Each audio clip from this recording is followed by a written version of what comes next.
நாயகன் புஷ்பநாதன். இன்று நான் படித்த நாவலை உங்களோடு பகிர்ந்து கொள்ள வந்துள்ளேன். இந்த நாவலின் தலைப்பு ஊனை வேட்டையும் 3 சிறுவர்களும். இந்த நாவலில் மொத்தம் 98 பக்கங்கள் உள்ளன.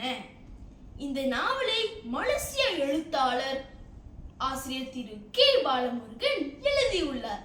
வாருங்கள் இப்பொழுது கதைக்கு செல்லலாம்.